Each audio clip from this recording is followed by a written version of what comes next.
Hello fox.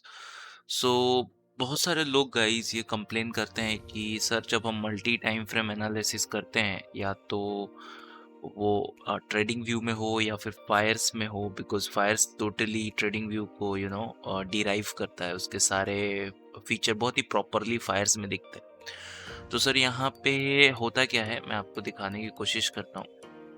जैसे कि मैं मल्टी टाइम फ्रेम एनालिसिस में स्विच करता हूँ, तो हम यहाँ मल्टी टाइम फ्रेम एनालिसिस में स्विच कर गए, मतलब दो चार्ट विंडो में स्विच कर गए। अभी आप बोलोगे कि सर होता क्या है कि मैं 5 मिनट के टाइम फ्रेम में जाता हूँ, ठीक है, और यहाँ पे मैंने 1 आवर पे मान लीजिए एक ट्रेंड लाइन को ड्रॉ किया ऐसा करके, तो सर मुझे वो ट्रेंड लाइन 5 मिनट पे नहीं दिखती है, मतलब लोअर टाइम फ्रेम पे वो चीज़ें नहीं दिखती है। तो वो रीज़न है सम डिफ़ॉल्ट सेटिंग्स जिसको चेंजेस करने पड़ेंगे आपको।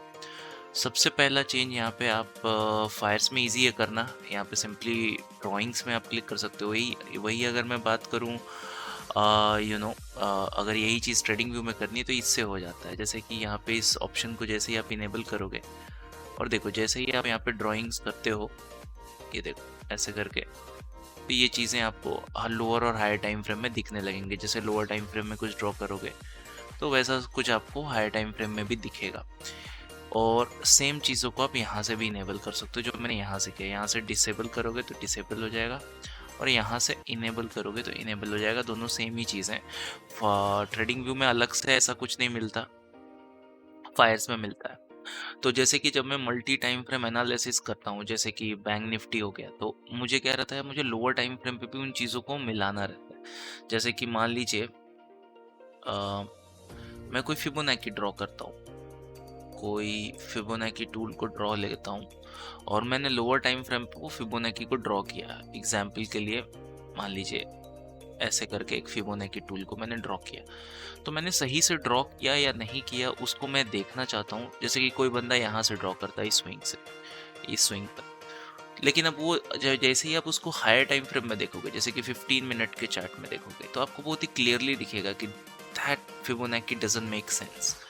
तो इसको आप जैसे ही हायर टाइम फ्रेम से एडजस्ट करके यहाँ पे लाओगे, so this Fibonacci make sense, right. और पिछले ट्रेडिंग सेशन में this make sense, right. So that's the reason, right. Multi time frame analysis के लिए हमें ड्राइंग्स का सिंक होना बहुत ज़रूरी है, ठीक है। जैसे कि कोई मान लेते कोई सपोर्ट, मुझे रेजिस्टेंस ड्रॉ करना है। जैसे कि ये देखिए यहाँ पे एक मल्टी टाइम, यहाँ पे देखिए इसको लॉक कर लेता हूँ, यहाँ पे एक रेजिस्टेंस है, मार्केट मल्टी टाइम यहाँ से रजिस्ट हो रहा है। तो अब इसको मुझे लोअर टाइम फ्रेम में भी जाके देखना पड़ता है कि ठीक है, वहाँ पे जाने के बाद अगर कोई इंपॉर्टेंट कैंडल स्टिक पैटर्न बनता है, जैसे कि मान लीजिए यहाँ पे जाने के बाद एक शूटिंग स्टार बनता है, तो प्रोबेबली मैं यहाँ पे एक सेल साइड का पोजीशन बना सकता हूँ, ठीक है, और इस लिक्विडिटी को टारगेट कर सकता हूँ जो कि यहाँ पे दिख रहा है। तो ये पॉसिबल तभी है जब ये ऑप्शन इनेबल है। That's it. So I hope आपको समझ में आ गया। बहुत लोगों का क्वेश्चन रहता है, मल्टी टाइम फ्रेम एनालिसिस कर नहीं पाते। ये डिसेबल रहने से क्या होता है, अगर आप यहाँ पे कुछ ऐसे ड्रॉ करोगे तो उधर रिफ्लेक्ट नहीं करेगा। अभी देखिए मेरा कर्सर इधर मैं मूव करा रहा हूँ, सेम कर्सर यहाँ भी मूव कर रहा है लेफ्ट एंड राइट में। वो ऑप्शन आपको मिलता है क्रॉस हेयर के कारण। अगर क्रॉस हेयर में डिसेबल कर दूं तो लेफ्ट में मैं जो भी स्क्रॉल करूंगा राइट में नहीं दिखेगा। तो क्रॉस हेयर तो कम से कम इनेबल होना ही चाहिए। अगर आप बिगिनर हो तो ये क्रॉस हेयर तो हमें चाहिए ही चाहिए। और बाकी ये भी सिंबल्स हैं जिनके बारे में मैं बाद में बताऊंगा, बट अभी आपको ज़रूरत नहीं है। जैसे कि अगर आप सिंबल करते हो तो लेफ्ट और राइट का सिंबल हमेशा सेम ही रहेगा। आप यहाँ पे जैसे बैंक निफ्टी डालें, यहाँ पे निफ्टी डालोगे तो नहीं लेगा, ठीक है। तो हमें वो नहीं चाहिए, ठीक है। हमें अभी सिंबल सेम नहीं चाहिए। वाई? बिकॉज हम डिफरेंट सिंबल भी एनालाइज करते हैं। इधर निफ्टी रह सकता है, इधर बैंक निफ्टी रह सकता है, फिर एक और सेक्शन होगा जिसमें हम कोई और भी चार्ट ले सकते हैं, मतलब, ठीक है। तो दिस इज द रीज़न। तो मुझे जो स्टैंडर्ड मैं जो प्रेफर करता हूँ क्रॉस हेयर और ये ऑप्शन, दैट्स इट। मुझे बस इतना ही चाहिए काम करने के लिए, मल्टी टाइम फ्रेम एनालाइज करने के लिए, ओके। और इसके बाद इसको मैं डिलीट करके नॉर्मल चार्ट हटाता हूँ, ओके, एंड इसको डिलीट करके लेट मी सेव इट, और इस लेआउट को सेव कर लेता हूँ। इसके बाद आप जो भी एनालाइज करोगे वो मल्टी टाइम फ्रेम में जाके एनालाइज होगा। So I hope you understood how this works.